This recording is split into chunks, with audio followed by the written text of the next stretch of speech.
Olá, sejam bem-vindos ao podcast Farpas Constitucionais, um espaço feito por discentes da FAI Centro Universitário para debater conflitos de direitos fundamentais e verdadeiras farpas constitucionais que têm atravessado a nossa realidade. O podcast é um projeto aqui de democratização do ensino e de fomento de metodologias ativas de ensino coordenado pela nossa professora, a doutora Júlia Gitirana. Meu nome é Raí. E meu nome é Vicenzo. Somos alunos do terceiro período de Direito e no episódio de hoje vamos tratar de liberdade de informação versus direito à privacidade. Né? O tema escolhido aqui pelo nosso grupo é liberdade de informação versus direito à privacidade de pessoas públicas. Para representar esse tema, escolhemos o caso da Clara Castanho, que foi tema de uma matéria publicada no G1, que relatou os acontecimentos envolvendo a atriz que havia sido exposta, inicialmente pelo jornalista Matheus Baldi no dia 24 de maio de 2022, dizendo que Clara havia dado à luz a uma criança. A matéria foi excluída logo em seguida, a pedido da atriz. Aproximadamente um mês depois, no dia 23 de junho de 2022, a apresentadora Antônia Fontinelli fez vários comentários contra a decisão da atriz. Assim, dias depois, o Léo Dias veio se pronunciar também, que foi aí que começou todo... realmente a exposição em massa do caso, isso no dia 25 de junho, logo após Lilian Tharram, no dia 26 de junho, veio falar que o caso da Clara foi exposto de uma forma inaceitável, realmente. Então o Léo Dias publicou em seguida um pedido de desculpas, escrevendo que não deveria falar ou escrever sobre um caso que não tem direito de opinar. Logo após essas divulgações, Clara Castanho veio ao público por meio de uma carta aberta no Instagram, alegando ter sido vítima de estupro. Pois é, então, Raí. Bom, para começar abordando sobre esse tema um pouco mais profundo, eu queria começar falando sobre o Dr. Renato Assis. Dr. Renato Assis é um advogado, especialista em direito médico e odontológico há mais de 15 anos. E nesse tempo ele também foi conselheiro jurídico e científico da ANADEM. Nesses últimos tempos, Raí, ele teve uma fala super interessante sobre esse tema, alegando que se a nossa sociedade fosse orientada pela moral, os cancelados seriam os profissionais envolvidos no vazamento e na divulgação de informações de dados de jovens e crianças. Fato. Mas como isso não é o caso, sigamos em frente à espera da tragédia da próxima semana. Exatamente. Fechou, então aqui, agora, retornando o tema que a gente já fez aí na nossa pequena introdução, agora aqui a gente vai poder realmente aprofundar tudo isso, aqui hoje com a nossa presença aqui, Dr. José Arthur Castilho de Macedo, por favor, uma salva de palmas aí. Professor de Direito do Instituto Federal do Paraná, também é assessor do Supremo Tribunal Federal, se tornou doutor em Direito pelo PPGD UFPR, pesquisador do SECOM, Centro de Estudos da Constituição do PPGD UFPR, integrante do CONSTAT, Centro de Estudos Constitucionais de Federalismo e de Direito Estadual. Doutor, muito obrigado por estar aqui com a gente hoje. É um enorme privilégio realmente contar com a sua presença aqui. Obrigado, Raí, Vicenzo, que estão aqui, e o pessoal que está nos bastidores, Michele, Rafael, Olívia, agradeço pelo convite, é um prazer, uma satisfação, então estou à disposição de vocês. Bom, doutor, prazer falar contigo, obrigado por disponibilizar teu tempo para estar aqui com a gente. Bom, doutor, o nosso grupo, nosso tema é abordado sobre o caso da Clara Castilho, Enfim, a gente acabou estudando muito sobre o artigo 5º do inciso 10 da Constituição Federal. E, bom, o artigo 5º ele diz basicamente que são invioláveis a intimidade, vida privada, a honra e a imagem das pessoas, assegurando o direito à indenização pelo dano material ou moral decorrente da sua violação. Você poderia explicar aos nossos ouvintes a importância do limite à liberdade e informação? Então, antes de mais nada, eu queria falar que não precisa me chamar de doutor, tá? Apesar de eu ter doutorado, não faço questão. Então, tá bom. Professor, Zé Arthur, enfim. Então, acho que a primeira coisa importante é dizer aqui até anotei em relação a essa questão, é que os direitos fundamentais não se interpretam no vazio. Essa é uma ideia importante, né? Eu sou meio chato com meus alunos, eu falo, o texto sempre tem um contexto. Né? Em 88, lá, quando a Constituição foi escrita, tinha um contexto, inclusive tecnológico, mas sempre é um contexto social, né? E é importante a gente ter claro isso, porque isso serve para todos os direitos fundamentais, né? Todos os direitos fundamentais, todos os direitos humanos, se quiser generalizar para o plano internacional, tem um contexto. Além disso, né, isso é mais ou menos a mesma coisa que dizer, com outras palavras, quando, por exemplo, muitas decisões judiciais falam que os direitos fundamentais são relativos, essa ideia é muito mal compreendida, porque a ideia que, por exemplo, está no caso Elvanger, né, aquele habeas corpus famoso a respeito da liberdade de expressão e a publicação de um livro que negava o nazismo no Rio Grande do Sul. O que é importante lá no voto do ministro Celso de Mello, ele pega e diz assim, os direitos fundamentais são relativos. Ele está dizendo que são relativos porque eles estão em relação com uns com os outros. Né? Os direitos fundamentais não têm um direito pairando sobre o ar, assim, sozinho, vazio. Né? Então eles estão em conexão. Por que eu estou fazendo essa introdução? Né? Porque é importante a gente entender. A liberdade de informar, né, ela não se exerce no vazio. E você, né, trouxe aqui, acabou de ler o inciso 10, artigo 5º. Então, ela pode se chocar, às vezes, com a liberdade, com o direito à intimidade, privacidade? Pode. Quando eu estava na graduação, faz um bom tempo, isso era, assim, um dos temas mais discutidos. E volta e meia tem algumas questões interessantes, né? O político, né? Então, o político é conservador e sai, por exemplo, né, o político conservador, defensor da família, tradicional, etc., sai eventualmente de um motel de madrugada, né, com uma amante, com o amante, enfim, né, o que pode denotar outras questões em relação a uma certa hipocrisia política, o que pode interessar o eleitorado dele ou não. Então, a gente tem que pensar essas coisas, né? Quem está exercendo esse direito, como está exercendo, onde, modo, todas essas questões são importantes. O que eu acho, assim, antes de adentrar em outras questões, né, eu chamaria atenção também para um outro aspecto. Então, os direitos estão em contextos uns com os outros, né? Estão em relação, que uma hora vai abrir um CD, podemos pensar assim, você abre um espaço maior para proteção do direito. Eu sempre gosto de pensar assim, né? O âmbito de proteção como um manto, assim, sei lá. Eu ia falar uma metáfora que talvez vocês não gostem, assim. Eu pensei assim, tipo uma capa, eu ia falar do Harry Potter, mas vocês, nem o Harry Potter vão gostar. Mas enfim, mas pensa como a ideia de um manto ou de uma luz ali, né, que está chamando atenção para isso, está protegendo, né, eles estão incidindo ali, protegendo aquela relação, que às vezes pode recuar um pouco. Então, a liberdade de informação, né, o direito, por exemplo, do jornalista de informar é absoluta? Não, de modo algum. Nesse sentido, é que a gente fala que nenhum direito fundamental é absoluto. Por exemplo, até a vida, a gente pode ter a hipótese constitucional, né, expressa lá no caso de guerra declarada, por exemplo, da possibilidade de haver pena de morte. Mas, enfim, então essa é a primeira coisa importante. Segunda e acho que provavelmente a gente vai discutir mais para frente, é que há outros elementos que também dependem do contexto histórico e de mudança da concepção da sociedade. Mas, em relação à liberdade de informar, claro que ela pode várias vezes entrar em tensão, né, com o direito à privacidade. Aí o caso é fundamental. Quem está exposto, né, em que condições está exposto. Mas eu acho que isso provavelmente a gente vai discutir. Eu vou sabe, preliminar aqui, esse começo, acho que... Tá bom, doutor, muito legal isso que você mencionou com a gente. Então, você mencionou muitos direitos fundamentais. E, bom, a gente queria saber como que você acha que esse limite se relaciona com o direito à intimidade. Claro que você já falou que depende do contexto do meio social, depende do meio do contexto histórico. Mas como você acha que esse limite se relaciona com o direito à intimidade mesmo? A gente tinha te perguntado sobre a liberdade de informação, né? E agora a gente quer saber como você acha que esse limite bate com o direito à intimidade mesmo. Então, vamos pegar alguns exemplos que isso, o exemplo é sempre bom para ajudar a pensar essas ideias. Né? Os casos sempre são mais complexos que a teoria, né? A teoria sempre está atrás da complexidade da vida real.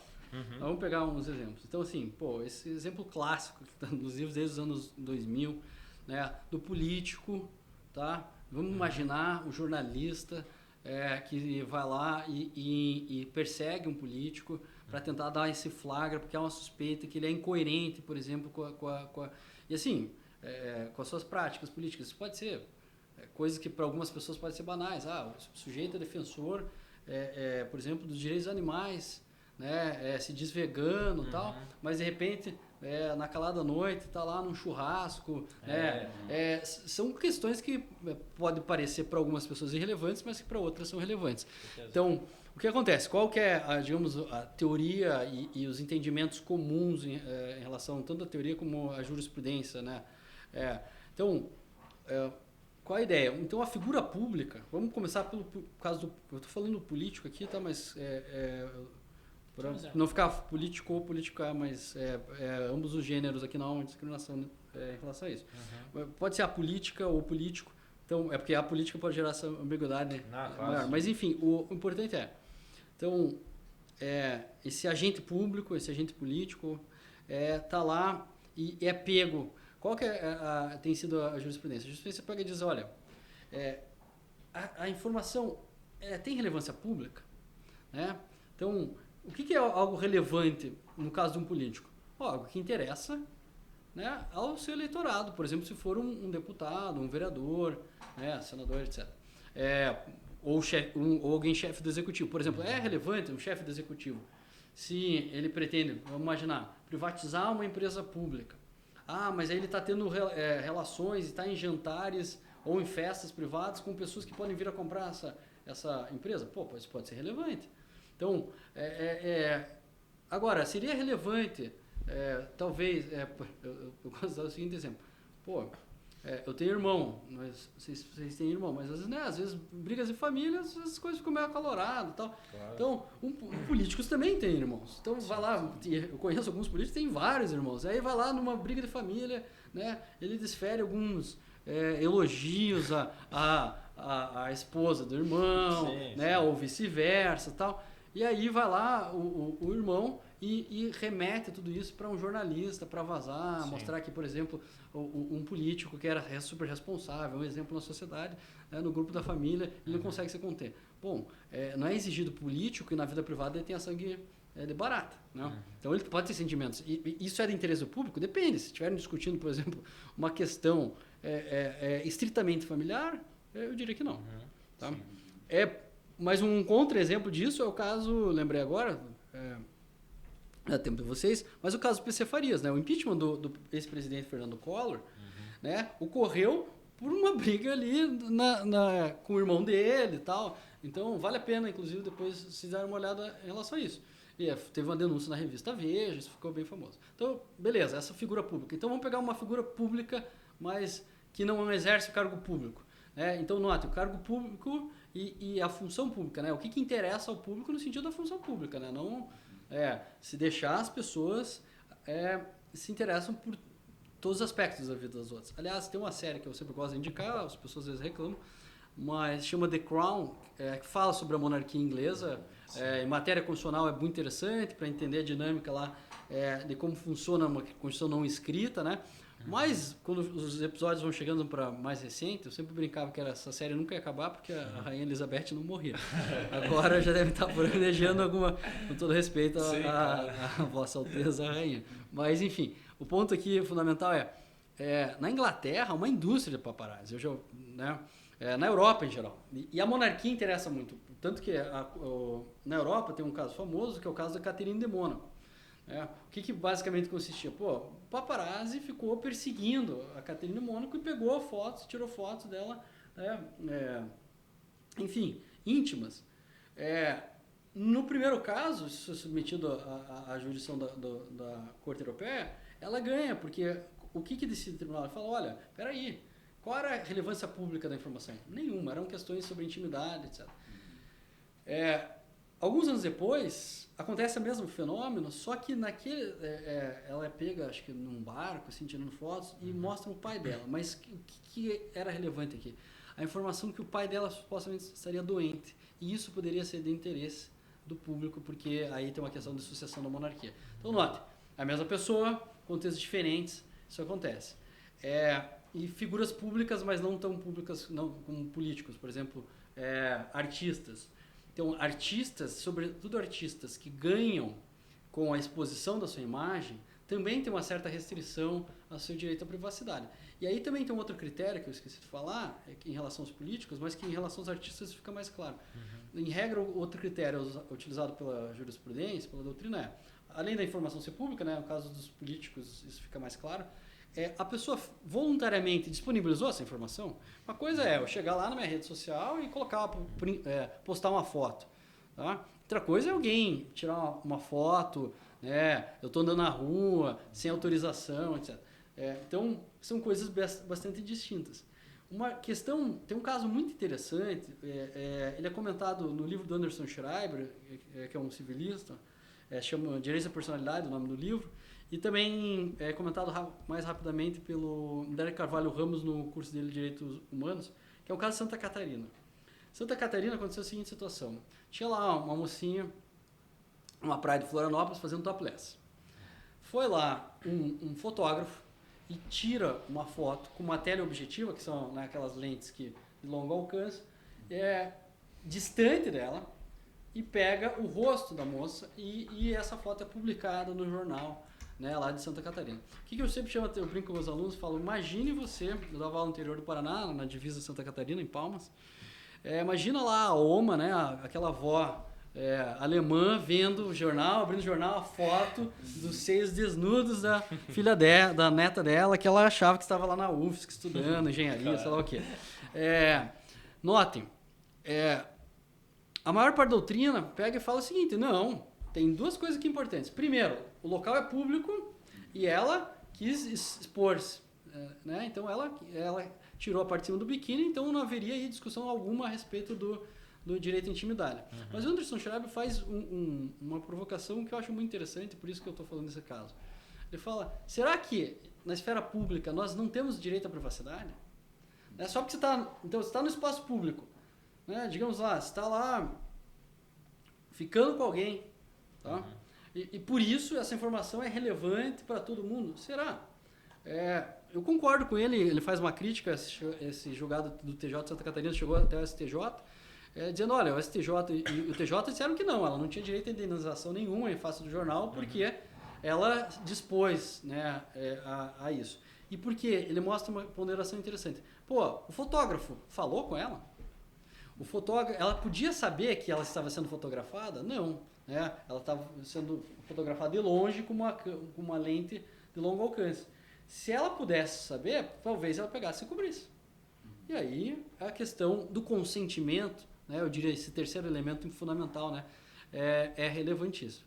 Essa mesma questão do consentimento também está num famoso caso, de uma ex-modelo, acho, uma praia da Espanha, que estava namorando, fizeram vídeos e tal, ficou conhecidíssima e processou depois na época, o Google, por ter sido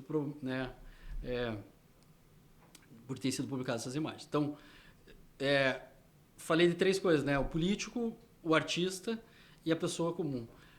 Se a gente pudesse fazer uma escala, eu diria o político teria mais restrições à privacidade, o artista talvez um pouco menos, porque tem menos informações públicas, mas aí é relevante, como e quando ele usa isso, Então, às vezes, infelizmente, tem artistas que capitalizam a própria dor, postam em redes sociais, etc. É diferente de alguém ir lá perseguir, tentar invadir a casa dela. E as pessoas, vamos chamar nós, pessoas comuns, ordinárias, que não temos essa relação com o público e não, inclusive, lucramos com essa relação. Por não lucrarmos, não faz sentido nós submetermos essas restrições. E aí, voltando à primeira pergunta. Então, a liberdade de informação em relação às pessoas, a nós, ela é irrestrita? Eu acho que ela há mais restrições do que em relação ao político, sem dúvida nenhuma. Vamos imaginar, vocês mencionaram um caso lá. Tem uma atriz que é estuprada, tá? E anos depois, ou só algum tempo depois, ela menciona isso, tá? Uma live, não importa. Gente, a pessoa sofreu uma violência. Aliás, em relação à violência contra as mulheres, é sempre importante tomar cuidado Porque muitas vezes há a dupla violência. A primeira violência que ela sofre é a violência quando ela conta, né, que daí ela sofre outros julgamentos, além do julgamento social, às vezes as instituições, ao invés de acolher, vão lá e a criticam mais. Daí vai lá, ela faz a denúncia ou só explicita, faz um desabafo, e aí isso é publicado. E o que me chamou muita atenção, né, o fato, para além do jornalista, tem uma outra questão interessante nesse caso, que é a enfermeira aparece, né, do caso, que atendeu ela, imagino, no pronto-socorro, enfim, no hospital, afirmou que ia denunciá-la. Isso é gravíssimo. Tá? Tem um caso recente do STJ desse ano, eu peguei o número, eu já pego para vocês, no qual o STJ decidiu, se não me engano era um habeas corpus, que o médico que ameaça de denunciar a paciente que se submete ao aborto, ele está violando um dever de sigilo profissional. Tá? É importante lembrar disso, né, porque a gente está falando aqui de direito constitucional, né, o sigilo profissional é protegido até em face de CPI. Não é pouca coisa. Então, vocês futuros, né, advogados, bacharéis de direito, né, o advogado, por exemplo, ao receber uma confissão de um crime, vai lá no escritório de vocês, vai lá, Vicenzo, Raí, chega lá e lá o cara confessa um crime. Tá? Você não tem o dever de denunciar isso se você ouve isso numa condição profissional ali, você está atendendo. A mesma forma, né, o profissional de saúde, ele tem um dever, não, em primeiro lugar, de atender, né, de acolher, e em segundo lugar, ele não pode, porque ele tem um dever de sigilo, de expor, como expor o prontuário, né, e isso é uma violação. Agora não me lembro o artigo do Código Penal, mas é um crime, inclusive. Tá? E foi o que aconteceu nesse caso do STJ. O médico não só não quis atender, mas como ameaçou, e acho que fez, digamos, um encaminhamento da autoridade policial da possível prática do aborto, quando na verdade deveria fazer o aborto, que era uma das hipóteses legais. Então acho que assim, nós temos esse quadro, e é importante cuidar não só do jornalista, mas também essas outras profissões têm dever de sigilo que deve ser resguardado. Sim.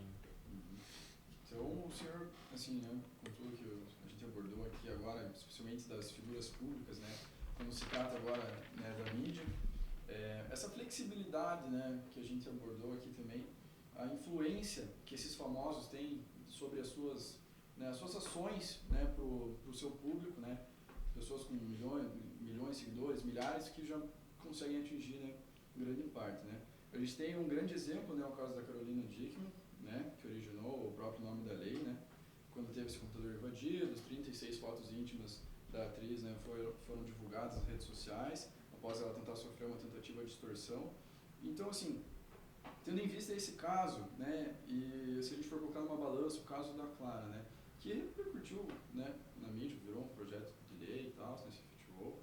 Então, a gente consegue colocar numa balança tudo isso? Acho que sim. Uma coisa que eu não mencionei, mas agora pode ser muito interessante, o direito ele tem que ir se adaptando a essas mudanças tecnológicas. Então, se vocês tiverem curiosidade de ler lá as decisões dos anos 2000, beleza, não mudou, a tecnologia não impactou tanto em relação à questão do político. A diferença é que antes, para um parlamentar, por exemplo, ser flagrado, o paparazzi, o jornalista, iria com uma máquina fotográfica maior. Tá? Hoje ele pode ir com o celular, né, gravar um vídeo e transmitir em grupos de WhatsApp, fazer uma live. Né, porque, dependendo da cidade, se o sinal for bom, 4G ao vivo está ali fazendo, né, um flagrante. Mas isso impacta muito e mudou a dinâmica. Né? Os influenciadores, né, tem não só artistas, vamos pensar as pessoas que são influenciadores, que é uma questão interessante. Até viu esses tempos, tem vários países que a profissão que as pessoas mais querem ser é youtuber. É curioso, isso diz muito sobre, né, a compreensão e talvez muitas vezes também a ilusão do que deve ser o trabalho do youtuber, em primeiro lugar, e segundo, como é o mercado. Né? Porque o tempo é finito, as pessoas não ficam 24 horas por dia vendo vídeos no YouTube. Mas o que é importante pensar aqui?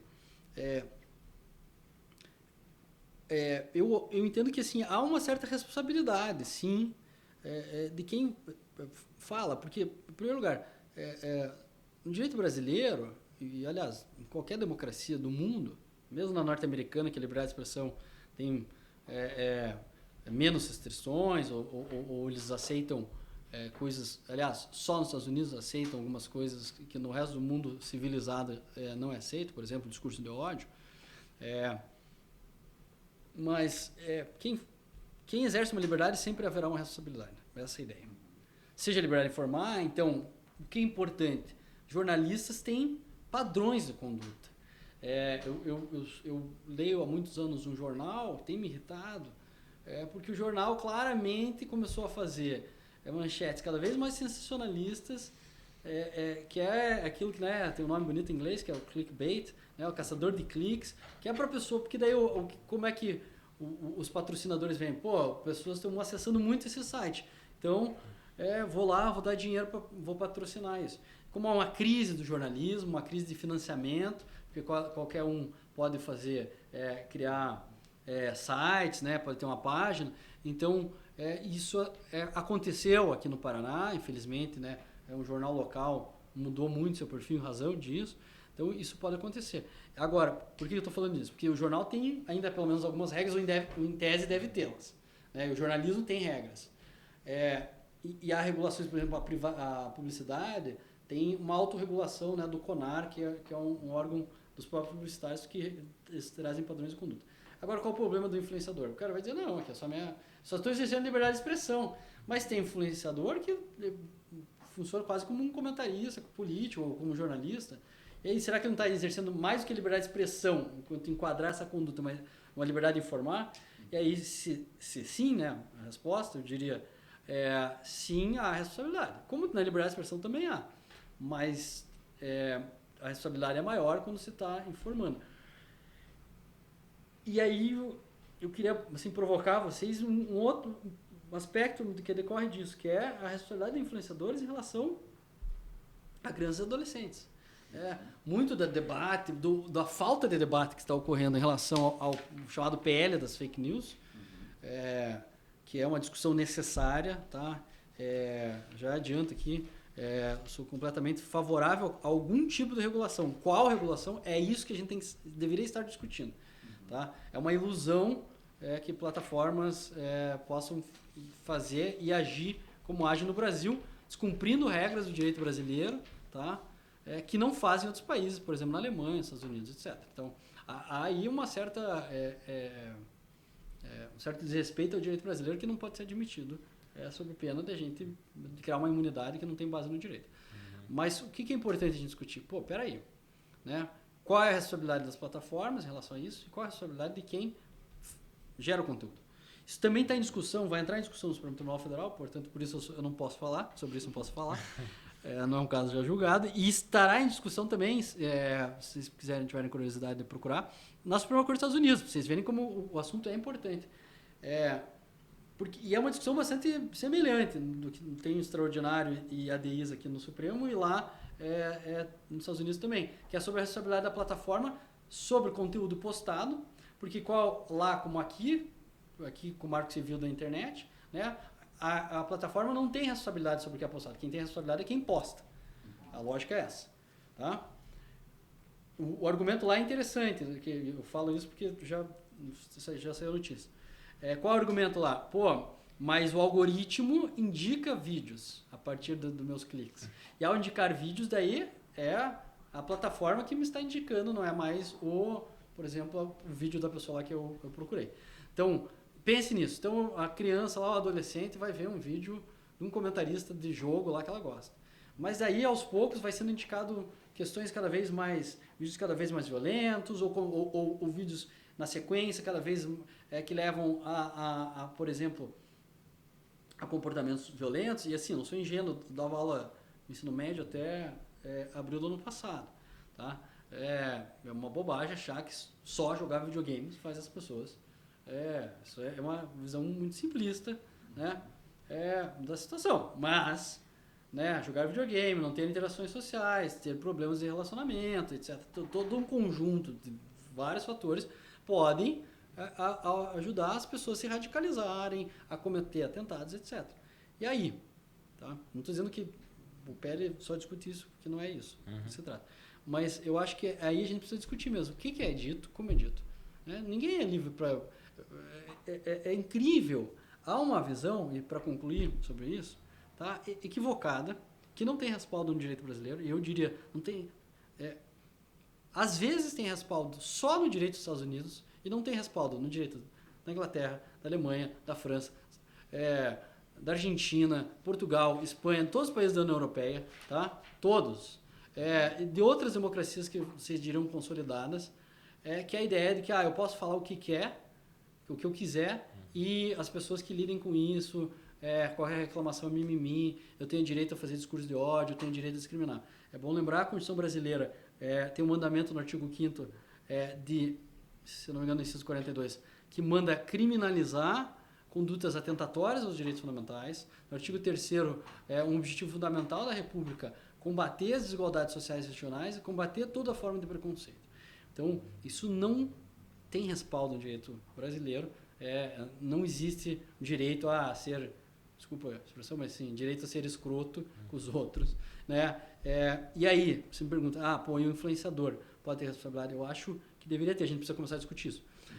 A responsabilidade tem que ser só jurídica ou penal? Não. Pode ser civil. E a gente também tem que começar, esse que é o problema com essas novas tecnologias, que a gente não está sabendo como lidar. Porque elas têm impacto, elas são pervasivas, né? Elas se alastram, assim, como água, assim, vai por todos os poros, né? E a gente não consegue lidar com os efeitos dela. Isso. Vou dar um exemplo bem banal. Às vezes eu tenho que controlar, né? Que é aquela história, vou dar uma checadinha no meu rede social, passaram-se 5 minutinhos. Meia hora depois, 40 minutos depois, né? Isso que eu nem tenho TikTok. Um amigo meu esses dias falou, cara, entrei no TikTok nas férias, fiquei 2 dias, tirei, porque eu não ia conseguir, porque o algoritmo é muito bom, não sei o que, é viciante. Então, tem tudo isso, e é muito neurociência, tem uma série de coisas, não é brincadeira, não é que nós somos fracos, nos controlamos, isso é bobagem. Então, a gente tem que pensar isso. Então, para além de medidas jurídicas, também sociais, uma coisa importante, já que estamos na faculdade de Direito, né? Formação para isso. Formação no ensino superior, mas formação no ensino médio também, sobre como lidar com informações, pensamento crítico, né? Saber checar a informação, criticar. A Finlândia, se eu não me engano, tem uma experiência bastante exitosa nisso, tá? Informação de quem que veio, como veio, assim, isso pressupõe que qualquer cidadão que está no curso superior já faça isso. A gente sabe que não é verdade, mas eu assim, recomendaria vocês, estudantes de Direito, a serem assim. Peraí, né? O Kant tem um texto maravilhoso chamado O que é o esclarecimento, né? O que é o iluminismo? Ele diz, olha, o iluminismo é pensar por si próprio. Tá? Nós temos que saber pensar por nós próprios. Ainda que a gente concorde ou discorde, a gente tem que saber analisar um argumento, e isso muitas vezes é o X da questão, esses problemas. Bom, doutor, professor, né? Você... Melhor, Vitinho. Você citou a facilidade da exposição. Você citou como é diferente nos Estados Unidos para o Brasil, ou melhor, em toda a Europa para o Brasil, que hoje citou também a liberdade de informar, citou o código de ética do jornalismo. E bom, nessa questão assim do caça-like que você tinha citado, ao mesmo tempo da jornalistas ou, né, youtubers, né, como você disse, eles têm a responsabilidade de exportar o conteúdo. Ou melhor, quem posta sempre, como você disse, quem posta realmente sempre tem a responsabilidade. E tem a questão também dos algoritmos, né? Nesse meio tudo, quando se trata de uma figura pública no meio jurídico, no caso, esse caso que a gente está tratando da Clara Castanho, como a gente toca nessa tecla, como ela é uma figura pública, ela foi muito exposta pelo jornalista Léo Dias. E o Léo Dias, não sei se você conhece muito bem o Léo Dias, mas o Léo Dias, ele é por exemplo, só fala de fofoca, sabe?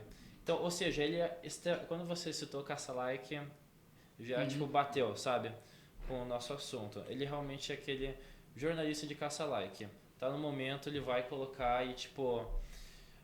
Não sei o que passa na cabeça dele, obviamente, mas parece que ele não liga para as consequências. Nesse caso, foi o que aconteceu com a Clara Castanho. E bom, que a gente quer saber a sua opinião.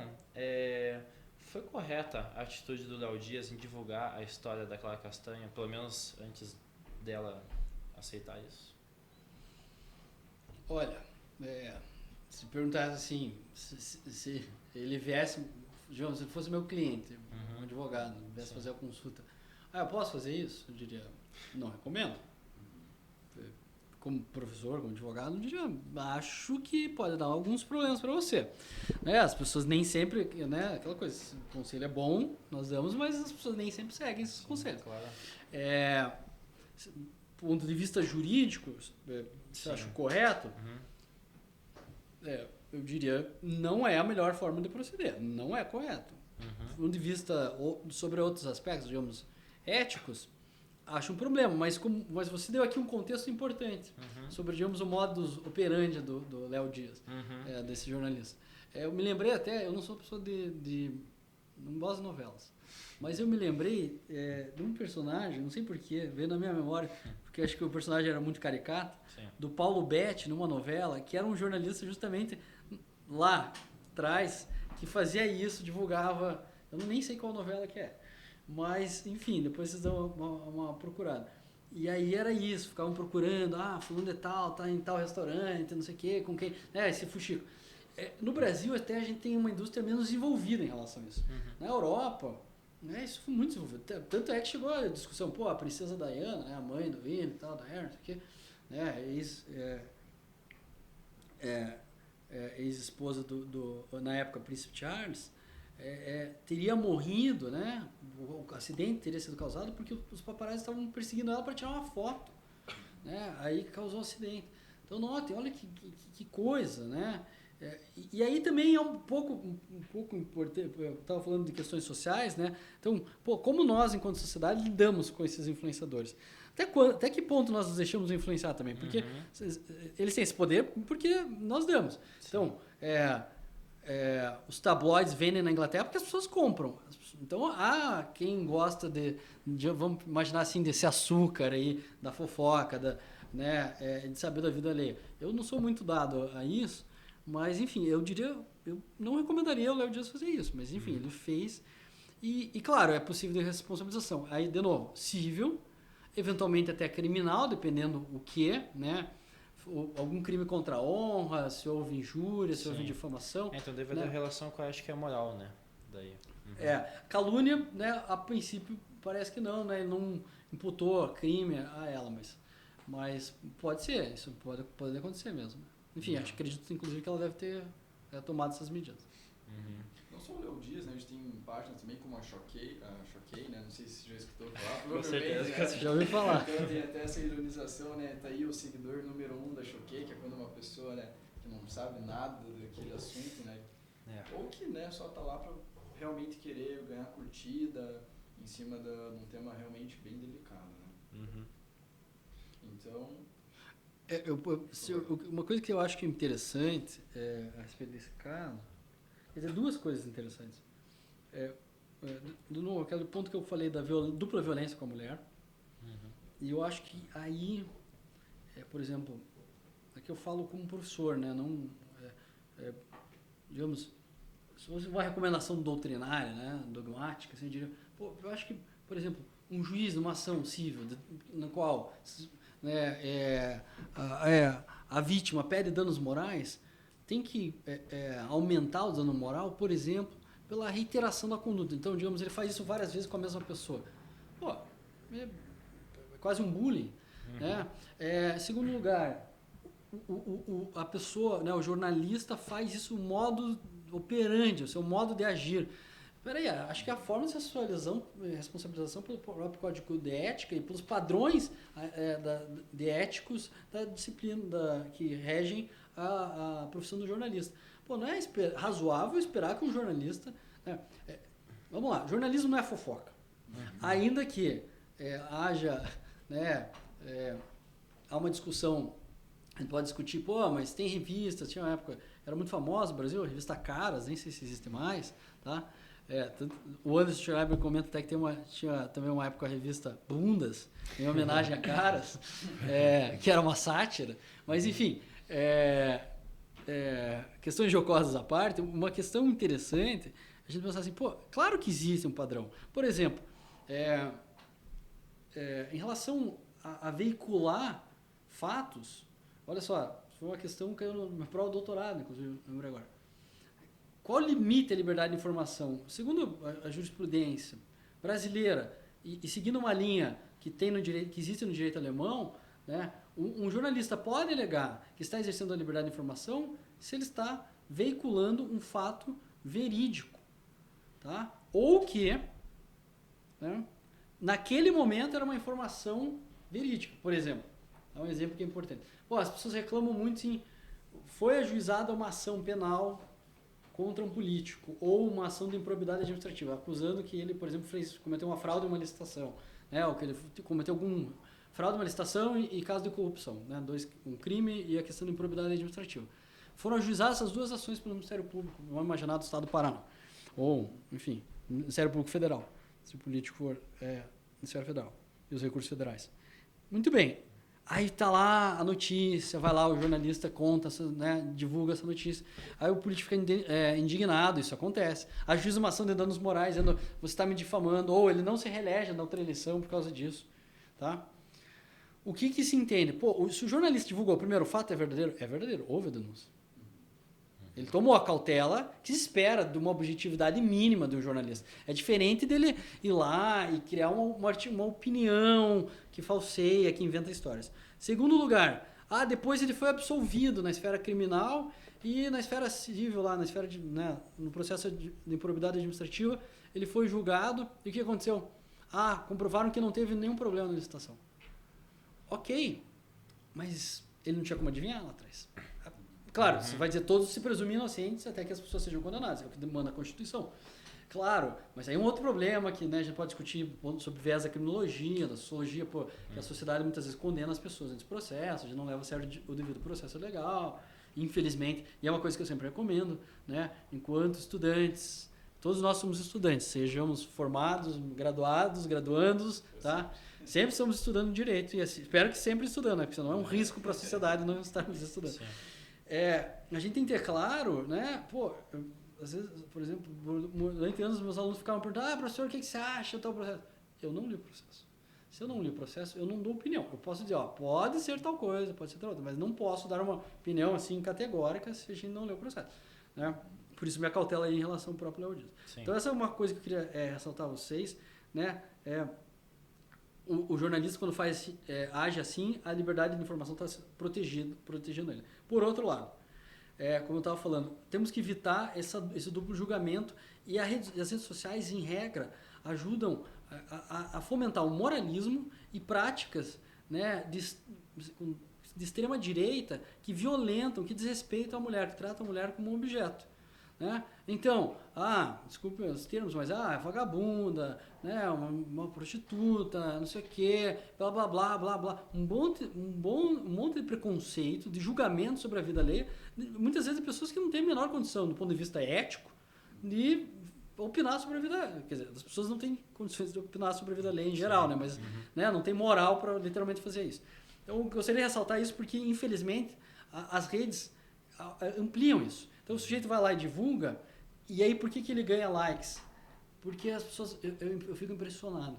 Eu não fazia isso, mas eu estava uma vez no doutorado, tem um amigo meu penalista, professor aqui no Paraná, e aí ele falou, cara, se viu os comentários, uma vez em uma entrevista, sobre uma decisão que foi dada aqui no Paraná, vedava menores de 18 anos entrarem no shopping Palladium aqui em Curitiba. Tá?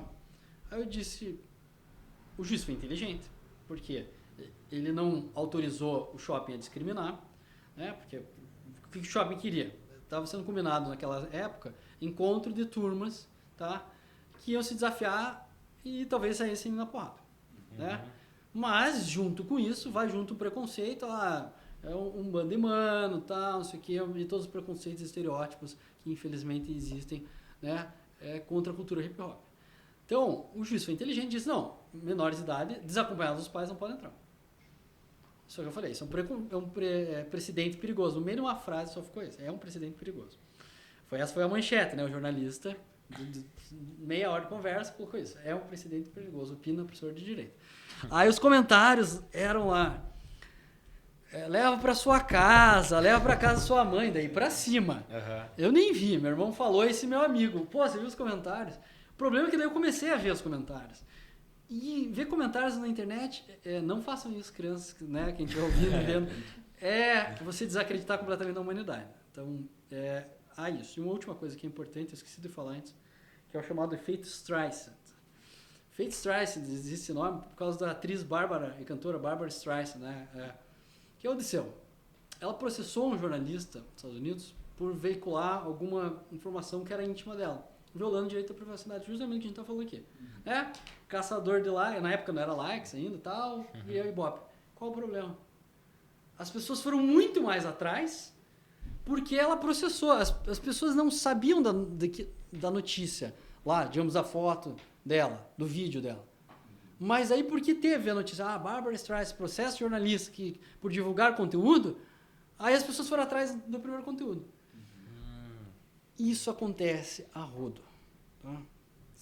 Esse é um risco, infelizmente, que as pessoas têm que calcular na hora de, possivelmente.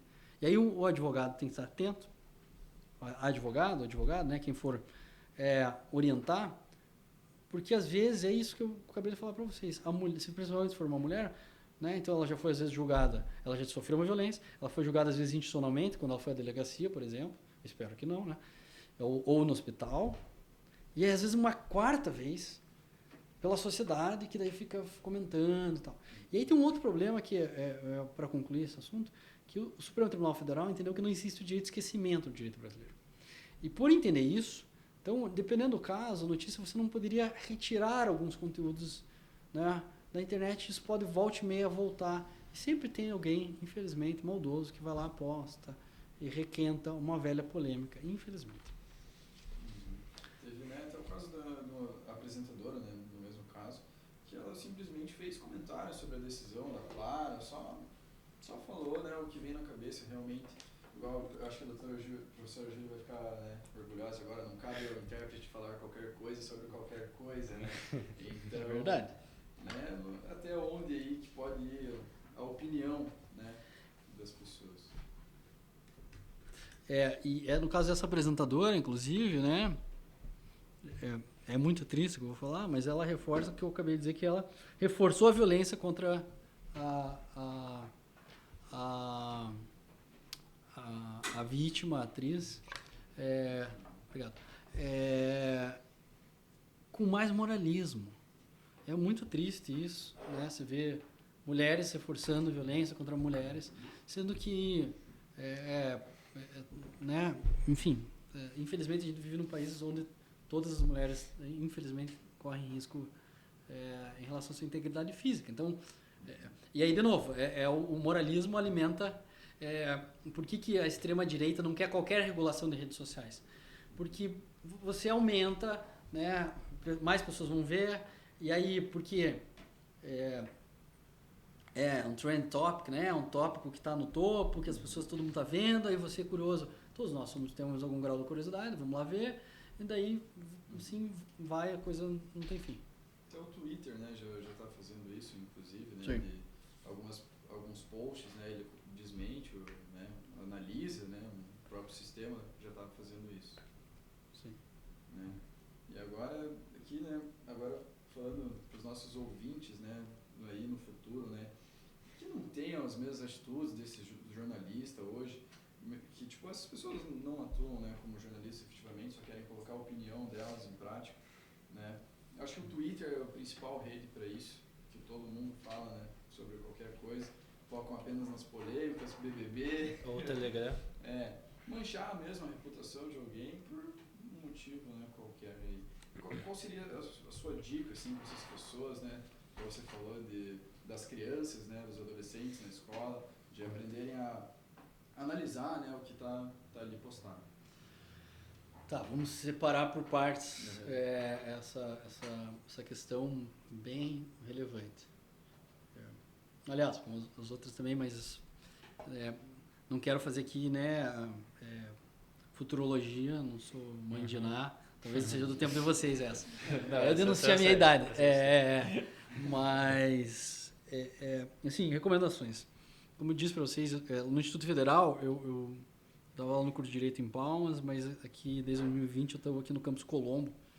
Eu dou aula no curso técnico de administração e nos outros cursos, matérias de direito, curso técnico de administração.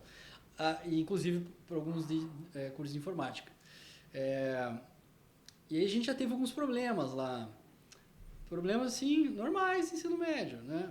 Pessoal, eu não tenho muita paciência que o pessoal acha que adolescente é o quê? Como se nós, quando éramos adolescentes, fôssemos, assim, seres humanos fantásticos. Eu brinco, assim, adolescentes testam limites e você só pode aprender errando, tá? E aí, por isso, faz cagada, né? Eu brinco, a natureza do adolescente é fazer cagada porque ele vai testar o limite ali, não é porque ele é burro, é maldoso, etc. Não, gente, algumas pessoas, por ignorância, por não saberem as consequências, por não terem sido orientadas, por não, é o famoso sem noção, a pessoa não tem noção. Vou dar um exemplo concreto. Então, né, por exemplo, estudantes que compartilham figurinhas em grupo do WhatsApp que são completamente inadequadas.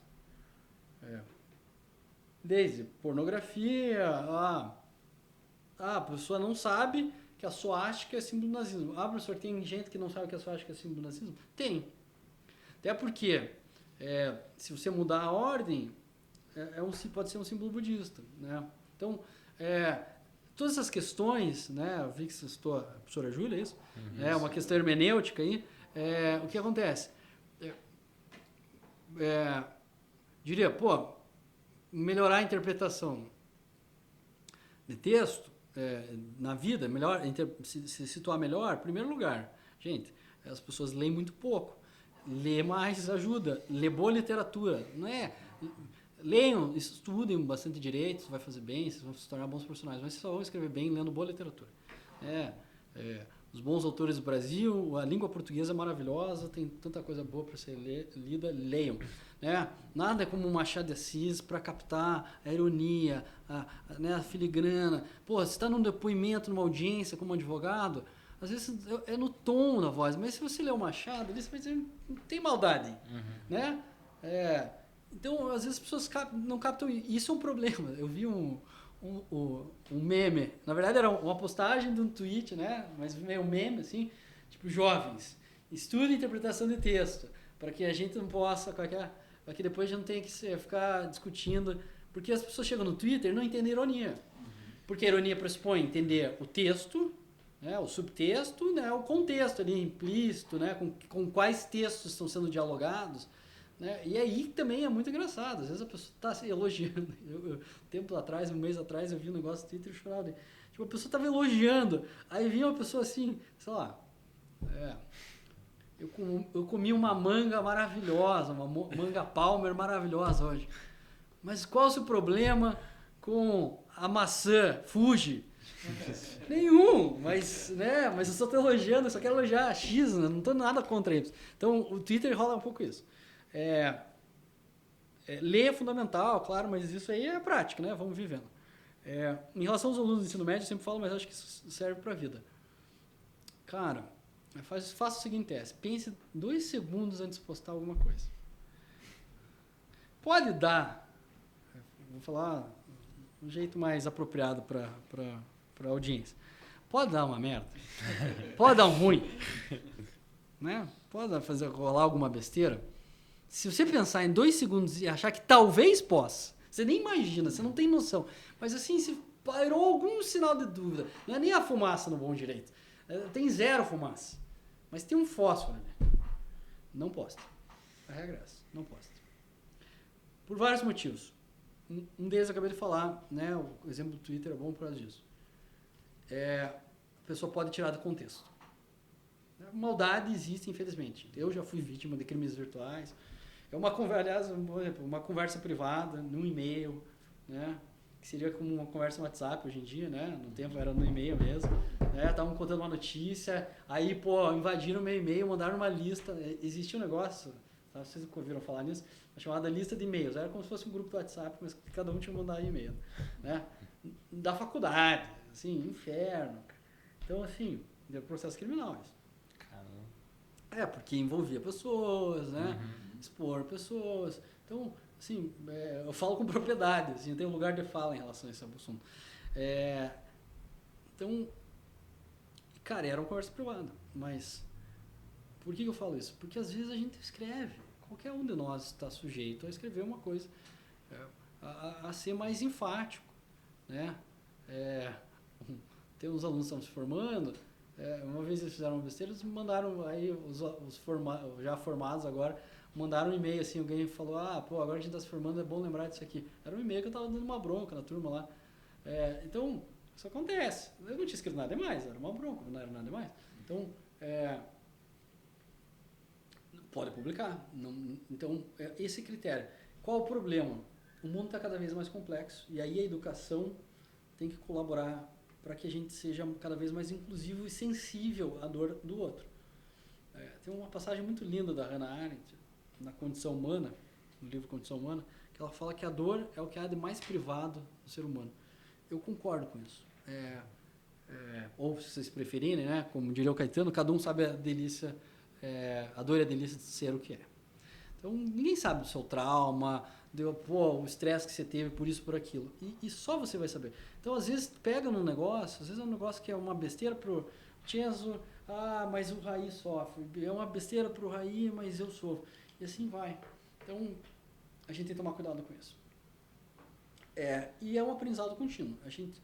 Aí, a minha sugestão também é não estimular a cultura do cancelamento.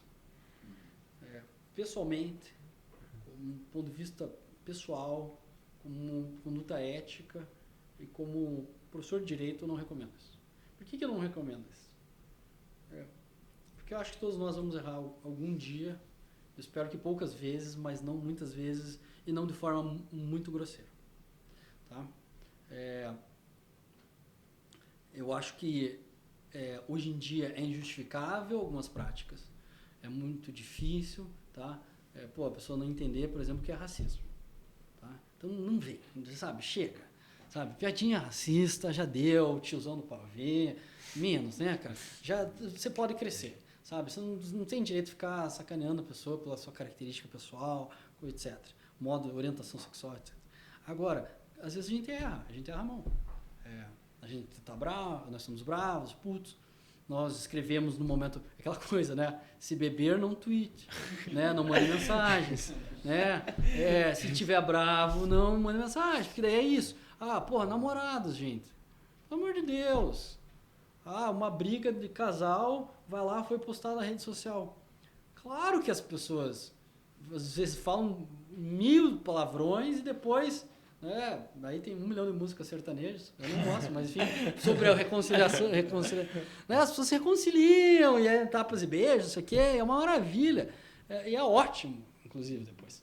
Então, por que é ruim? Porque, cara, cancelar é o que se chama de cancelamento hoje é tornar a pessoa um pária social, a exclusão do grupo social, e isso pode matar uma pessoa, pode causar... matar do ponto de vista social, mas também psíquico, a pessoa pode ficar doente e isso tem consequências. Então, para que isso? Você pode não conviver com a pessoa, pode deixar de curtir, pode deixar de seguir, né? Se for, eu acho que isso ajuda. Então, para os adolescentes, para nós, tem dúvida, não poste. Acho que nós temos que melhorar o nosso treinamento, tem que melhorar as ferramentas, é necessária uma regulação jurídica, as plataformas têm que ajudar a combater notícias sabidamente falsas. Tipo, vacina faz virar jacaré. Isso é uma notícia sabidamente falsa. Você pode ter dúvidas sobre testes de vacinas, etc., mas a gente sabe que a vacina não faz virar jacaré. Em alguns casos seria muito útil, mas isso não ocorre. Tá? Agora, há outras coisas, a gente pode melhorar a nossa formação. O estudo da lógica, então lá no Instituto Federal era bem engraçado. Como que a gente estava fazendo isso? Para combater isso. O professor de filosofia, quando dava aula de lógica, fazia os alunos detectarem falácias, por exemplo, nas notícias. Né? Então, o professor de história, vamos colocar as coisas em contexto. O professor de português, análise do texto. Então, nós temos que elaborar isso. Nós, enquanto juristas, na dúvida, não compartilha. Eu era da época, não sei como está hoje, mas assim, grupos do WhatsApp, gente, começou, antes da Lei Carolina Dickmann, volta e meia vinha fotos e vídeos de pessoas que eu não conheço, tá? Supostamente com pessoas que a gente conhece, de vídeos fazendo sexo, outras coisas. Pô, então, isso mudou. Então, a regulação jurídica ajudou a isso. Então, mas eu diria que a gente pode tomar essas precauções. Em relação às crianças, aí por último, formação desde pequenos. E, cara, os pais são responsáveis, né? É isso que diz a Constituição, é isso que diz o ECA. Eu não sou especialista no ECA, tá? Mas, pô, cuida do seu filho.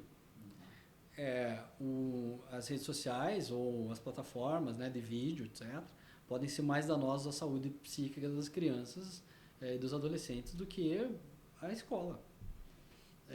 Eu vi um vídeo, eu frequento redes sociais, como vocês podem ver, né? As referências são boas. Eu vi um vídeo que me impactou muitíssimo. Era um vídeo verdadeiro, não era uma peça. Uma menina que mostrava vídeos dela de 4, 5, acho que até uns 7 anos. Com 8, tem um vídeo dela do Natal, de 7 para 8, ganhou um celular. Cara, ela era uma menina feliz, sorridente, imagino que os Estados Unidos, porque era em inglês, né, e pela narração. Resumo da ópera: ela vai cada vez mais, vai crescendo e vai seguindo, né, influenciadoras, provavelmente. É isso que dá a entender no vídeo. Mas aí a menina, que era uma menina, não era uma criança, portanto, 8 anos é criança. No direito brasileiro, até os 12 não é adolescente. Mas lá com 13 ou 14, ela já estava com um problema sério. Eu não sei se era anorexia ou bulimia. E já estava tentando se matar. Então, por quê? Porque ela não era o padrão estético, não era magra o suficiente. Aí a menina, sei lá, com 10 anos já estava passando batom e não sei o quê, e fotos na frente do espelho.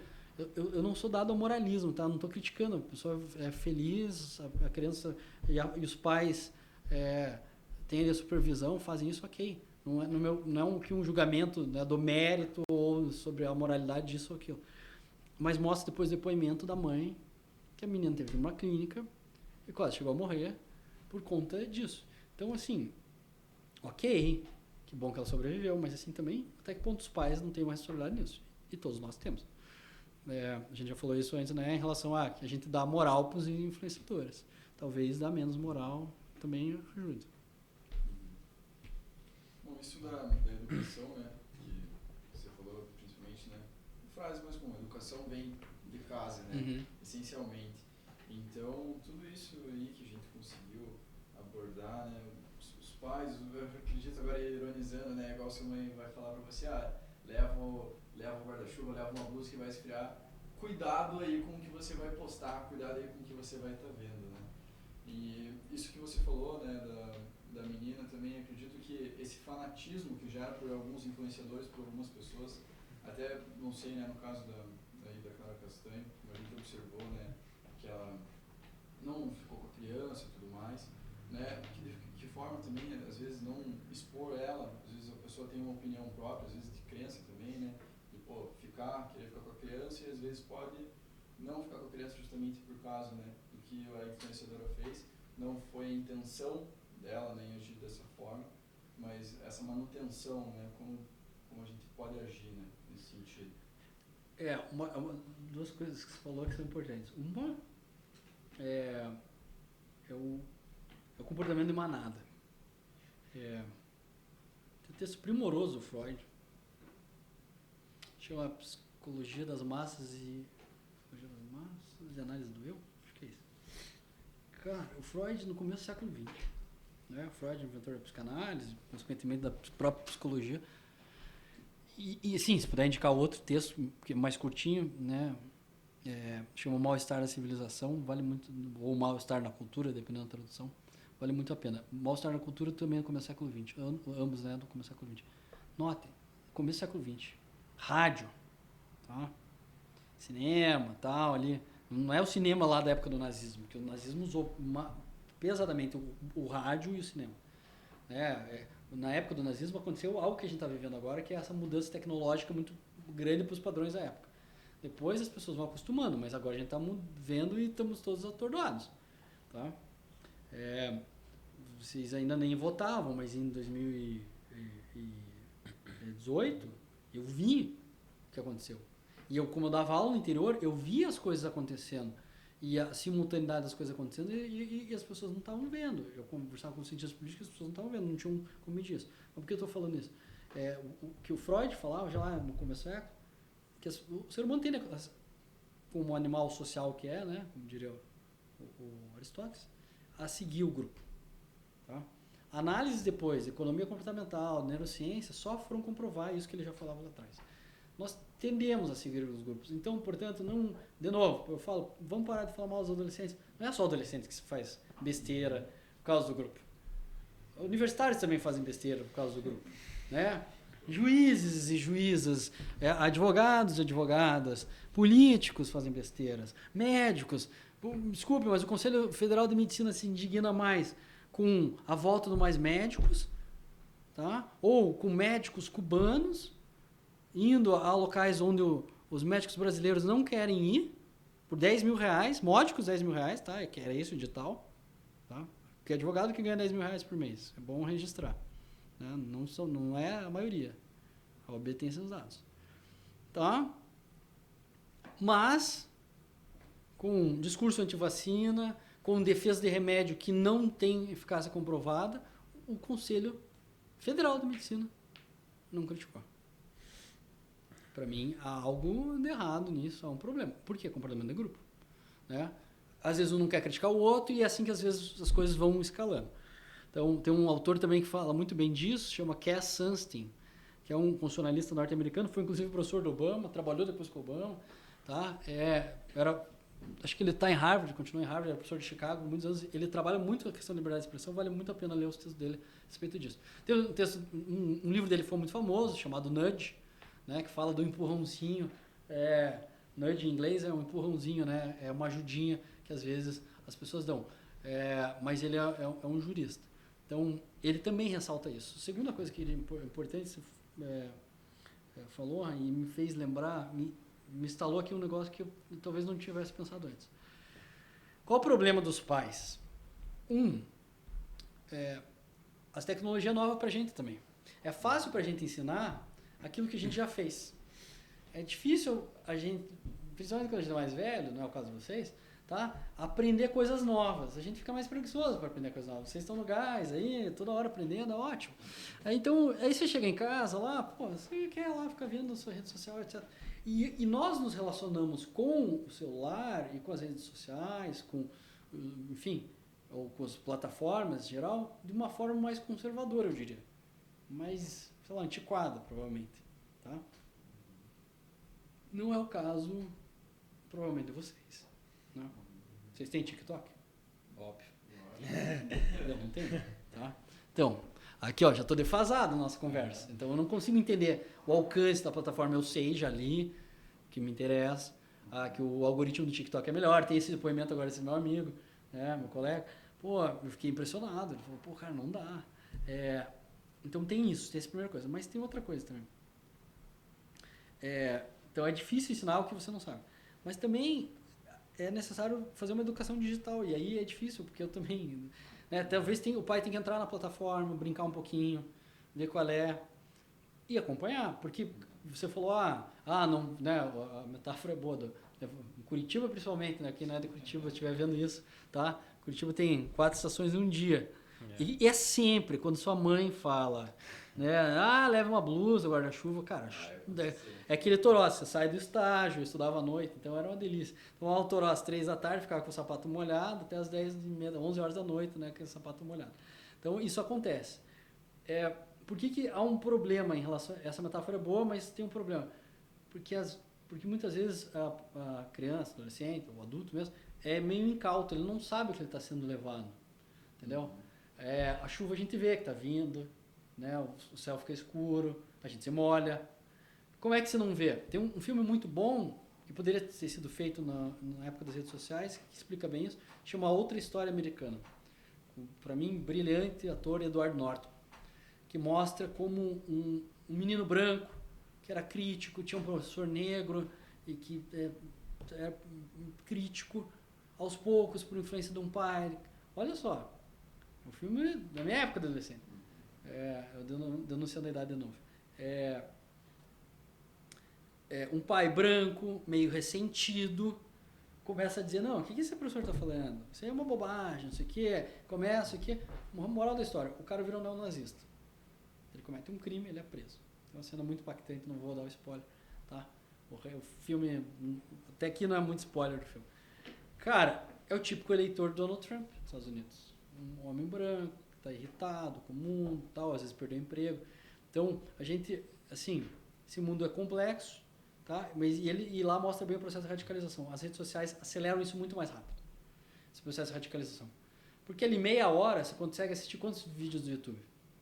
Eu assisto os vídeos longos lá, que demora 10 minutos, mas você pode assistir 10 vídeos de 3 minutos. E chegou lá no 10º vídeo, o 10º vídeo já é um vídeo que você já está querendo, né, derrubar a Bastilha, invadir o Congresso Nacional Brasileiro, no domingo, na segunda semana do ano. Gente, a tia do Zap, antes que tome mais o tempo de vocês, da audiência, ou das vidências, dos telespectadores, mas eu quero contar para vocês, eu estava lá em novembro de 2022, quando tentaram invadir a Polícia Federal. Em Brasília, eu moro a 3 quadras dali, tá? No fundo do sacado ali do meu apartamento, dá para ver, quer dizer, mais ou menos dá para ver a Polícia Federal. Eu estava saindo do Supremo às 8h30, saindo do trabalho, mandei mensagem, jantar. Coincidentemente, meu pai estava lá, daí ele, tô saindo aqui do prédio, tá, beleza, a gente se encontra em tal lugar, vou pedir um Uber. Aí ele me liga, não vai dar pra gente sair, eu tinha que voltar de ré, porque tem uns carros vindo na contramão, e aí as cenas vocês viram, e tá tendo umas explosões, como assim? Aí eu entrei na internet, olha que maravilha a internet, tava rolando isso, aí o que eu peguei, fui pro outro lado da cidade, jantei sozinho e tal, não é um problema, eu gosto de jantar, estar sozinho, esperei até as 11 horas da noite, voltei pra casa. Cheguei lá, ainda tinha fumaça, ainda estavam apagando incêndio, tenho vídeos, posso provar, tá? Da sacada, eu conseguia ver. E as pessoas que estavam lá, de bandeira do Brasil, camiseta do Brasil, gente, me deixou mais chocado. Porque daí no 8 de janeiro eu nem me choquei tanto. Pessoas que tinham idade para ser meus pais. Eu sei que vocês acham que eu sou muito velho, mas, assim, são pessoas entre 40 70 anos de idade.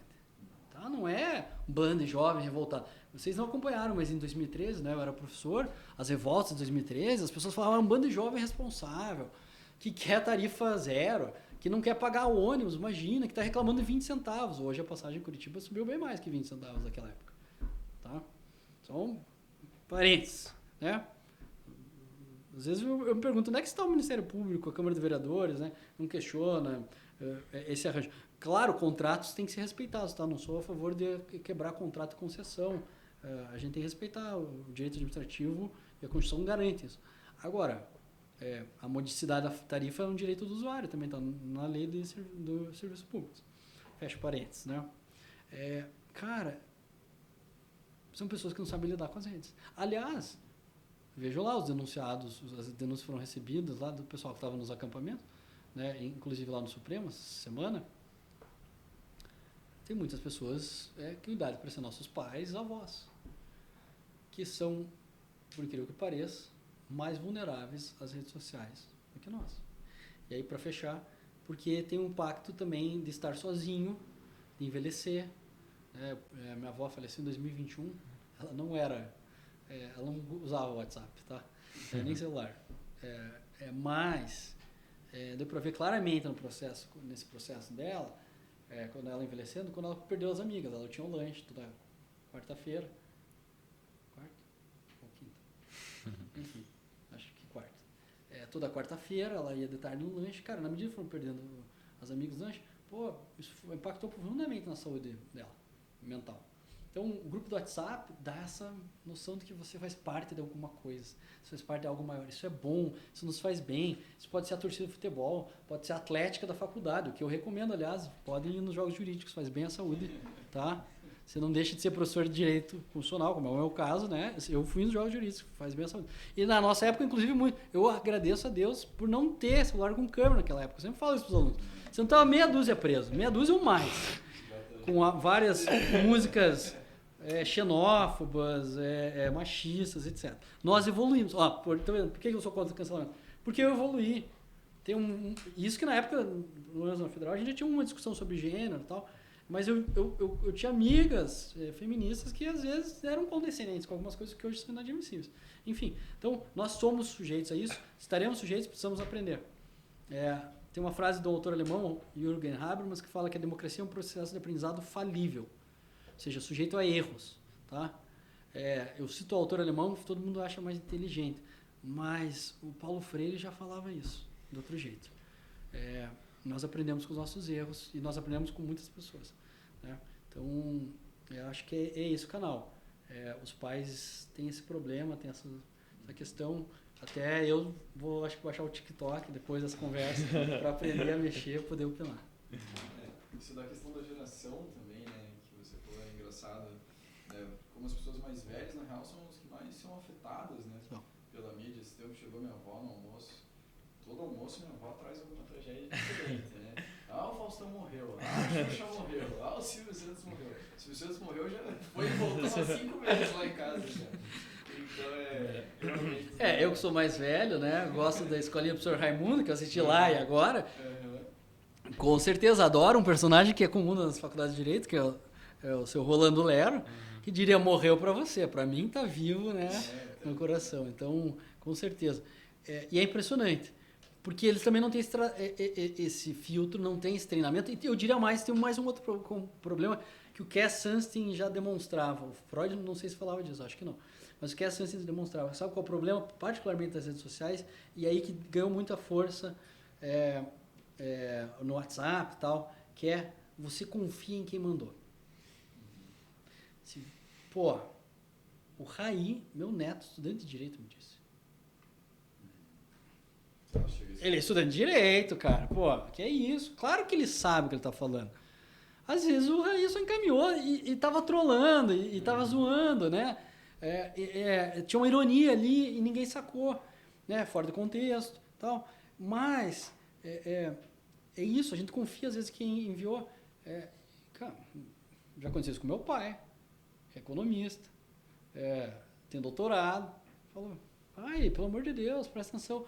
Ou não encaminhou uma notícia falsa, mas encaminhou uma notícia antiga, que está fora do contexto e não chega a ser uma fake news, mas fica estranho ou dá a entender outras coisas. Então, um aprendizado, todos nós precisamos ter esse aprendizado digital. E talvez tenhamos que no futuro aprender algumas coisas, e é isso para nós, às vezes, para o pessoal que faz direito e ciências humanas em geral, pode ser um motivo de medo, talvez aprender algumas coisas de programação, entender como sacar, isso é importante para ver, saber ler isso. Hoje em dia, a nossa geração, né, até que a gente estava falando de educação, acredito que mais para frente, né, como a gente, todo dia, rede social, acredito que, né, alertar os filhos para que, sim, né, tenha esse ciclo, né, acredito que lá na frente, né, essa visão que a gente tem sobre as mídias consiga, né, realmente ter tomara, eu gosto de crer na ilusão, gosto de me iludir e achar que uma hora isso pode vir a estabilizar. O risco é que não se estabilize, né? E aí a questão da inteligência artificial, enfim, agora, vamos ver. E aí todos nós vamos que aprender. Professor, uma coisa que eu queria tocar bastante, você falou sobre a cultura do cancelamento. Quando você tocou nesse assunto, eu achei bem engraçado, porque eu entendo muito bem também como é que é a cultura do cancelamento, porque quem me conhece faz tempo sabe que eu já cometi... eu já fui muito bem cancelado em Twitter e tal. E assim, aprendi muito bem. Como exemplo, você disse que também aprendeu e tal, né, com o decorrer do tempo. O meu era uma conversa privada, que é pior ainda. Mas, então, o meu foi assim, eu postei... o que é uma pessoa que tem um Twitter com, sei lá, poucos seguidores... postou lá algo, um negócio, uma opinião sobre... No caso, eu tinha opinado sobre Black Lives Matter, que estava em alta nos Estados Unidos. Só que daí, tudo que está em alta nos Estados Unidos acaba vindo para cá, só que de uma forma, né, diferente. Sim. E eu acabei dando uma opinião, cara. Aí eu lembro que esse dia eu Sabe aquelas dormidas de tarde que você dá? Acordei, eu tava cancelado desse jeito no Twitter. E, enfim, depois desse tempo aí, dei uma parada assim. Pô, pra que gastar meu tempo, né? Não tem porquê. Então, daí quando você tocou isso lá, no começo do nosso podcast, tá com dúvida? Melhor não, né? Na época eu não tinha essa cabeça. Eu aprendi também, agora que você falou, não foi por esse negócio. Eu aprendi de forma muito triste durante a pandemia isso. Eu somente no mestrado, se lê minha dissertação e outros textos mais, vamos chamar assim, juvenis, eu estudei com um professor argentino chamado Roberto Gargarella. Eu gosto muito de um constitucionalista já falecido argentino chamado Carlos Santiago Nino. Aliás, vocês assistiram aquele filme maravilhoso do Darín, Argentina 985, recente, né, sobre o julgamento dos generais da ditadura argentina? Tem que assistir esse filme. O Nino era o assessor de direitos humanos do presidente da época, o Raul Alfonsín. Ele ajudou a pensar esse julgamento, é uma questão bem importante. Por que eu estou falando isso? Eles definem uma compreensão, o que é Sunstein também, define uma visão, uma compreensão de democracia chamada democracia deliberativa. O Habermas. O que é uma democracia deliberativa? A gente fala, olha, tudo bem, a democracia não é só governo da maioria, regra da maioria, né? A maioria governa, e respeito aos direitos das minorias. Isso toda a democracia constitucional, todos os autores, a maior parte dos autores vai dizer, depois de 1945 nós vamos dizer, olha, democracia pressupõe a maioria, né, elege seus representantes, mas a gente não pode oprimir as minorias, mandar matar, etc., excluir, como foi feito, por exemplo, durante a Segunda Guerra e ainda é feito em muitos momentos. Muito bem, dito isso, há uma série de evoluções, né? Por exemplo, nós queremos mais, por exemplo, um autor brasileiro chamado Paulo Bonavista defendeu uma democracia participativa. Então as pessoas podem participar diretamente, por diversos meios, como está previsto na própria Constituição, no artigo 14, né? Plebiscito, referendo, iniciativa popular de lei, etc. A gente fala, ok, é importante participar, seja nas vias institucionais, seja diretamente. Mas mais do que isso, antes de decidir, é importante o debate que antecede a decisão. Então, e qual o tipo de debate que a gente defende? Debate público e robusto de ideias. O que é um debate robusto? Né? Você pensa num debate robusto, você pensa numa pessoa, né? Uma pessoa robusta, você pensa numa pessoa forte, uma pessoa que... Então, você treina essas ideias. Então, as nossas discussões, nossos grupos eram discussões intensas. Tá? Por exemplo, o professor Roberto Gargarella tem um ótimo blog, tá? Além de livros, inclusive, publicados em português, cara, ele discute e ele vai lá, escreve no jornal, no Clarín, no La Nación, Página 12, na Argentina, e o pessoal critica ele e ele vai lá e responde. Então é isso, estar na esfera pública e discutir. Eu defendia muito isso, defendo isso em sala de aula, mas as redes sociais me fizeram repensar algumas coisas do ponto de vista da minha vivência pessoal. Eu sempre discuti com alunos, estimulo meus alunos a discutir, não é porque eu falo que você tem que comer com farinha e feijão, né? Dizer assim, beleza, professor, você falou, não, o argumento da autoridade, você tem que pensar com a sua cabeça. Nesse sentido, eu sou kantiano, né? Cada um pensa por si e vocês avaliam, a gente está aqui para trocar ideias e discutir. Mas durante a pandemia, por conta de algumas declarações, enfim, não vou expor as pessoas, mas eu estava discutindo com um ex-aluno. O meu ex-aluno me respondia de forma educada e parte a parte e tal. Aí começaram as pessoas que gostavam dessa pessoa, começaram, quem você pensa que professorzinho do quê? Doutor do quê? Eu não uso isso, não chego, eu sou doutor. Isso é uma bobagem. Né? Vamos discutir o argumento. E no começo da pandemia eu disse, o Estado tem como dar dinheiro para as pessoas ficarem em casa. O Estado pode se endividar, por isso que existe dívida pública. Né? Existe um economista chamado Keynes, que já descobriu isso lá depois da crise de 29, gente, vamos estudar. Aí as pessoas, né, economistas de WhatsApp, de Facebook, de Instagram, mas eu tenho que, né, me sustentar, o Estado... Aí o cara vem com a teoria mais esdrúxula, de quem não estudou direito financeiro, de quem não sabe nada de economia. Administrar o Estado é igual a administrar a nossa casa. Se eu não ganho, eu não posso gastar. Sim, meu amigo, o banco toma a sua casa. O Estado imprime dinheiro. O Banco Central, que imprime a casa da moeda, é do Estado. Né? A coisa não é igual. Mas pode gerar inflação. Tudo bem, mas é melhor ter inflação, como a gente ainda tem um pouco agora, ou ter, né, mais de 700 mil mortos. que a gente poderia ter mais pessoas se não houvesse lockdown. E a ciência demonstrou isso, né? Não é fake news. Mas não, as pessoas estavam defendendo que era por ir para a rua. Tá? 1 ou 2 meses depois, o governo federal criou o Auxílio Brasil e deu dinheiro para as pessoas.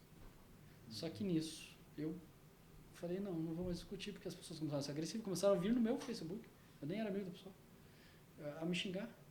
Então, para quê? A gente se preserva e tal, mas enfim, mas isso existe, infelizmente, e espero, por isso que eu falo, o ódio, as pessoas multiplicam ele de graça e não tem medo de usar ele, mas espero que a gente também desenvolva uma cultura mais tolerante ao debate e saiba discutir de forma menos agressiva. Sim. A gente precisa aprender a fazer isso. A gente conseguiu abordar bastante, né, do assunto aí que a gente queria, né, essa parte aí do direito à privacidade e tudo mais, né. Doutor não, José. Então, realmente uma honra ter o senhor aqui conosco, foi realmente uma conversa muito boa aqui. Oh, meu Deus. Juro que eu gostaria de estender isso aqui muito mais. A gente conseguiu extrair bastante do que né, do conteúdo que a gente precisava. Até mais um pouco. Até mais um pouco. Né? Então acredito que seja isso, né, pessoal? É isso, aí. sim. No nosso próximo episódio a gente vai retornar aí com o nosso outro professor, né, o Sim. professor Eloy, né, civilista, né? E aí vamos dar, né, o andamento. Eu só queria agradecer vocês novamente pelo convite. Pô, a gente agradece. Gentilmente formulado pela Michele. Então, agradecer novamente o Raí e o Tienzo, aqui nossos apresentadores, né, profissionais já. A Michele e o Rafael e a Lívia, que estão aí nos bastidores, tá? É um prazer. Eu infelizmente estou fora da sala de aula devido a esse trabalho lá em Brasília.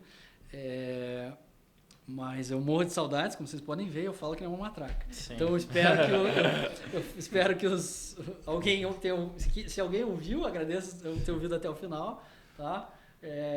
Espero que até a sua avó, eu sempre falava para os seus alunos, quer fazer um teste? Escrever, claro, dá para sua avó ler, tá? Explica para ela, isso mostra que você já está dominando, está muito didático, tá bom? Então é um prazer, fico à disposição e parabéns aí pelo trabalho de vocês, isso é muito importante. E é muito importante fazer isso que vocês estão fazendo. Não só ler a Constituição, não só ler a doutrina, a jurisprudência, mas tentar problematizá-la, porque aí a gente tem uma visão mais complexa, mesmo que seja de um direito, né? A gente pode fazer isso com todos os direitos, mas isso nos ajuda a nos mover melhor e espero construir uma sociedade, como prevê a Constituição no artigo 3º, mais justa, livre e solidária. Por favor, salve de palmas. Foi uma aula, professor. Muito Então, obrigado. esse aí foi o nosso episódio aí do Farpas Constitucionais. Aguardamos vocês aí no próximo. Obrigado.